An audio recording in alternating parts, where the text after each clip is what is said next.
बिस्मिल्लाहिर्रहमानिर्रहीम। शुरू अल्लाह के नाम से जो बड़ा मेहरबान निहायत रहम वाला है।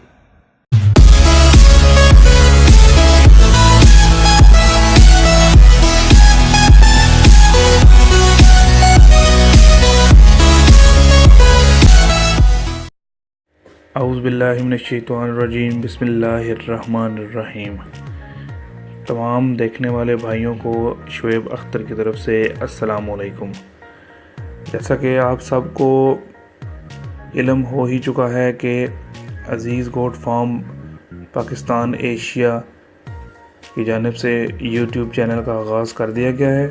इससे पहले आप हमारे एडवांस की वीडियोस देख चुके हैं। अब्दुल्ला गुजर साही, शाह काज़मी साहब तो किसी तारुफ के मोहताज नहीं, उनको तो तकरीबन तमाम फेसबुक और बकरियों से रिलेटेड थोड़ा बहुत इल्म रखने वाले लोग सभी जानते हैं। इससे पहले आपको जो कुछ इन्फॉर्मेशन वाली वीडियोस मिली हैं, हमारी आगे भी मज़ीद कोशिश है कि आपको मज़ीद से मज़ीद तर जो है वो अपना इन्फॉर्मेशन वाली वीडियोस हम देते जाएं। मेरे हवाले से अगर बात की जाए तो आपको शहरी एरिया में गोट फार्मिंग से मुतल्लिक़ क्या मसाइल पेश आ सकते हैं, आप किस तरह उसको मैनेज कर सकते हैं। मैं अपनी घर के छत पे एक शहरी एरिया में बकरियां पाल रहा हूँ। फ़िल वक्त मुझे 1 साल से ऊपर अरसा हो गया। अल्हम्दुलिल्लाह बेहद शुक्रगुज़ार हूँ शाह काज़मी साहब का, जिन्होंने हर जगह हर मसले में साथ दिया मेरा, और हमने भी कभी कोई कसर नहीं छोड़ी। जैसे जैसे जो हमें मसला पेश आया, हमने उसको फ़ौरन हल करने की कोशिश की। स्टॉल फीडिंग में क्या मसला आपको पेश आ सकता है और आप उसको किस तरह हल कर सकते हैं। चारा जात का हसूल, वनडे का हसूल, वंडा कौन सा दिया जाए स्टॉल फीडिंग में, बकरियों का प्रोटोकॉल, बकरों के हवाले से मालूमात, ये तमाम तर आपको इंशाल्लाह हमारे चैनल से मिलती रहेंगी, गाय बगाए मिलती रहेंगी और मिल भी रही हैं आपको। पाकिस्तान अज़ीज़ गोट फार्म पाकिस्तान एशिया को तो तकरीबन आप सब लोग जानते ही हैं। उसके कह लें कि वो ग्रुप तो मालूमात का ख़जाना है। बकरियों के हवाले से उस जितना ख़जाना किसी भी ग्रुप में ना आज तक बना ना बनेगा।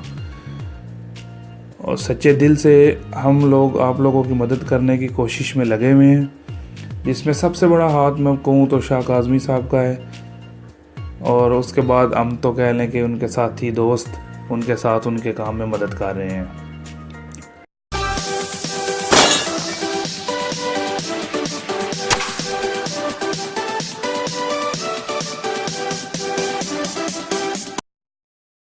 स्टॉल फीडिंग के हवाले से जो मुश्किलात पेश आती हैं, अगर उनके बारे में बात की जाए तो शहरी एरिया में जो भी काम होता है वो आपको पैसे देकर ही करवाना पड़ेगा। आपने चारा लेना है, आपको पैसे देकर चारा ख़रीदना पड़ेगा, या अगर तो दूसरा जानवर के खुर बनवाने हैं तब भी आपको वो बनवाने ही पड़ेंगे। जाहिर सी बात है, जब आप स्टॉल फीडिंग करवाएंगे तो जानवर के खुर बढ़ेंगे। चराई पे दे के जाने वाले जानवरों का खुर कभी इतने ख़ास मसला नहीं करते, वो जानवर के खुर बढ़ते नहीं हैं, वो ख़ुद ही रगड़ खा के कटिंग होती रहती है खुरों की। लेकिन जब स्टॉल फीडिंग पे आप जानवर रखेंगे तो उसके खुर आपको बनवाने पड़ेंगे। खुर कितने अरसे बाद बनवाने चाहिए, खुर अगर नहीं बनवाएंगे तो उसके क्या नुकसानात हो सकते हैं।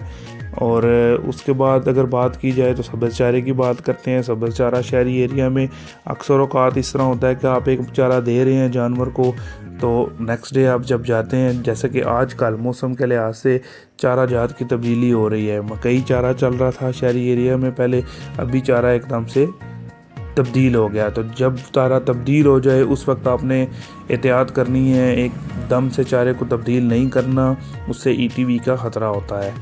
और उसके अलावा वंडा जात का हसूल जो है, वंडा हमेशा गवर्नमेंट से मंजूर शुदा वंडा इस्तेमाल करना चाहिए, उसका आपको इंशाल्लाह रिज़ल्ट भी मिलेगा।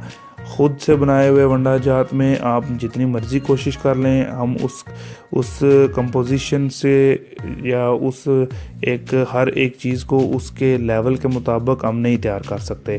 तो कंपनियों का मंजूर शुदा जो वंडा जात हैं, उनका वंडा इस्तेमाल करने से बहुत अच्छा फ़ायदेमंद रिज़ल्ट मिलता है। इसके बाद अगर बात करें तो बात बीमारियों के हवाले से करेंगे, क्योंकि शहरी एरिया में आपको जानवर के मुतल्लक अगर आपने जानवर रखने हैं तो आपको जानवर की बीमारियों के बारे में भी पता होना चाहिए। जैसा कि सबसे पहले बात करूंगा मैं जानवर को, जब आप नया जानवर ख़रीद के लेके आते हैं, उसमें जब जानवर आपके घर पहुंचता है तो सबसे पहले जानवर को जो प्रोटोकॉल देना चाहिए, उसमें बहुत ही ज़रूरी है कि जानवर को नमूनिया का इलाज किया जाए, क्योंकि जानवर को सफरी थकावट हो सकती है, जानवर को जगह तब्दील की वजह से नमूनिया के अटैक का बहुत ख़दशा होता है। तो इसलिए एहतियाती तौर पे नमूनिया का इलाज करना बहुत ज़रूरी है। उसके बाद अगर बात करें तो गब्बन बकरियों के बारे में बात कर लेते हैं। गब्बन बकरियों का प्रोटोकॉल बहुत ज़रूरी है, जैसा कि अब्दुल्ला गुज्जर साहब की वीडियो में बताया गया, उसको फॉलो करें, उससे आपको इंशाल्लाह बेहतरीन बच्चों की सूरत में रिज़ल्ट मिलेगा। उसके बाद अगर बात की जाए बीमारियों, छोटी मोटी और भी काफ़ी बीमारियां, काफ़ी मसला मसाइल आते हैं, लेकिन अगर आप एक प्रॉपर तरीके से चल रहे हैं, आपने हर प्रोटोकॉल फॉलो किया हुआ है, तो इंशाल्लाह मुझे उम्मीद है कि आपको कोई मसला नहीं होगा। अस्सलाम वालेकुम जी तमाम ग्रुप मेंबर्स को। आज मेरा दिल है कि आपको अपनी जो है ना रूफ टॉप गोट फार्मिंग थोड़ी सी दिखा दें। ये मिले जी ब्रीडर हमारा, इसका नाम मैंने रखा हुआ जी जरकून, ठीक है जी। ये नया बकरा जनाब आया छोटू, मैंने तो इसका नाम जनाब रखा था शेरू, लेकिन मेरी बेटी कहती है जनाब मेरी ये छोटू ठीक है। ये दूसरी बकरी, इसका नाम जनाब रानी, ये जनाब एक इसका नाम जनाब मरजान, और ये जनाब अली नीलम। ये जनाब इनका कमरा है, ये चेक करें जी, रेत वगैरह डलवाई हुई है सारी, और ये धूप वगैरह के लिए ऊपर लगाया हुआ सारा,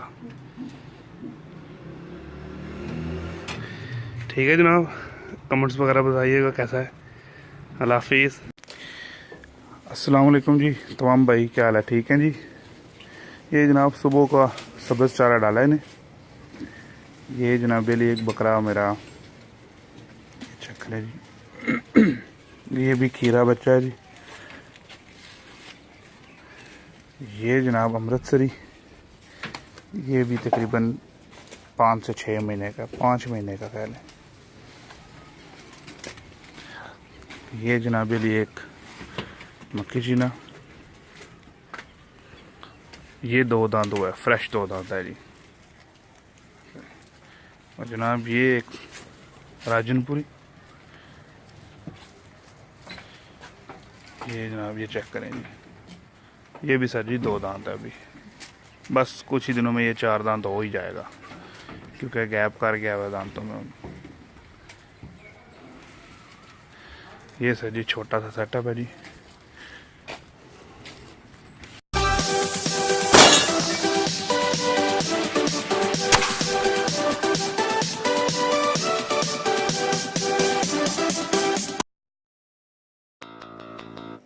लास्ट में मेरी आप सब भाइयों से रिक्वेस्ट है कि हमारी तमाम वीडियोस को शेयर करें, लाइक करें, हमारा चैनल सब्सक्राइब करें और बेल आइकन को ज़रूर दबा दें, और ताकि तमाम वीडियोस आपको वक्त से वक्त पे मिलती रहें। इंशाल्लाह बातें बहुत सी हैं करने वाली, आने वाले वक्त में आपके साथ बातें होती रहेंगी, लेकिन वो बातें हमारी आप तक सिर्फ इस सूरत में पहुंचेंगी जब आप हमारा चैनल सब्सक्राइब करेंगे और बेल आइकन के बटन को दबाएंगे। जज़ाकल्लाह, अल्लाह पाक सबको सेहत तंदुरुस्ती दे। अल्लाह हाफिज़।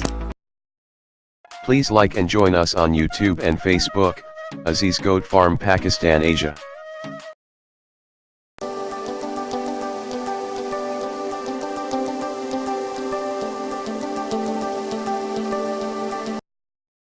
Aziz Goat Farm, Pakistan, Asia.